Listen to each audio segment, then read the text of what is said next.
Thank you all for being here tonight. My name is Aziyah Solis. I am a junior at the Laboratory School of Finance and Technology, known to us as 223. I have been a part of Harlem Lacrosse for 4 years, and I'm so happy and proud to be here tonight to tell you all about my experience as a student athlete. My introduction to Harlem Lacrosse began in 6th grade with a ball hitting me in the back of my head at recess. The boys, LOL. The lacrosse craze ripped through our school, and it was all anyone was talking about. I thought it was only a sport for boys. Sorry. There were no girls playing, no talk about a girls' team opening up. Then in the summer of 8th grade, we got a girls' coach. I hadn't a single opportunity to play a sport as a girl growing up in the South Bronx until that moment. I jumped at the opportunity and joined the team. I wanted to be the first to play lacrosse at 223. Our first practice was not at all what I expected. Where were all the pads and helmets? Girls lacrosse is very different from boys lacrosse. At practice, we learned how to cradle and pass. I was a defender, but I was not very good at it.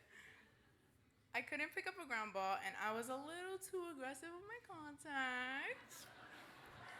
I still wanted to be a part of the team, but I found myself drifting off to other after-school programs where I was finding a little bit more success. Then that summer, I was given the opportunity to attend Camp Cedar, an overnight camp in Maine where we play lacrosse, go ziplining, tubing, and meet other lacrosse kids from other cities. I made a ton of friends that trip, and I learned that when you're in lacrosse, you have an unspoken tie to each other. You have a family. That connection drove me to stay in lacrosse, even though I was pretty bad at the sport that brought us all together. In 9th grade, our goalie wanted to become a field player, so I figured, why not? What's the worst that could happen? Spoiler alert, bruises, lots and lots of bruises, and a couple of tears. My mom was terrified watching me come home every day with a new reminder of the ball I stepped in front of to make a big save. Thanks for always having faith in me, Madre. I love you.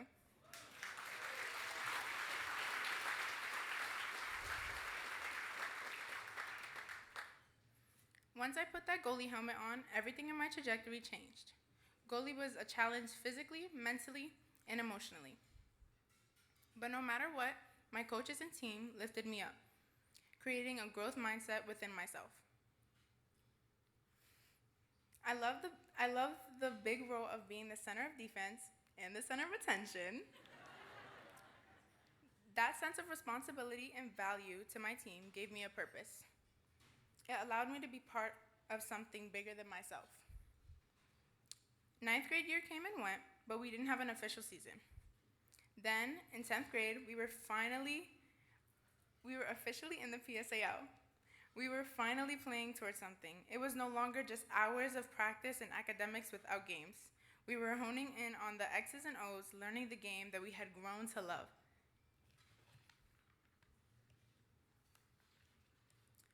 Coach Solis set a high bar. We were learning how to rise to that level in order to be the championship-winning team. As we navigated what it meant to be a team that learned to show up, lift each other up, and play for each other.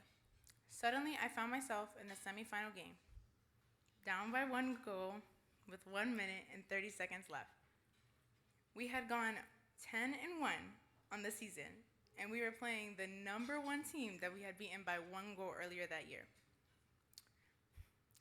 Back-to-back saves led to a clear.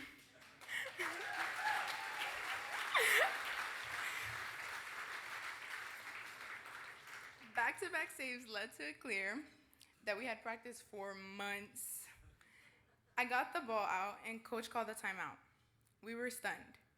We had never played for anything before, and suddenly I felt like everything was on the line. We had come so far as a team, and it was not until that moment that we had understood what we worked so hard for.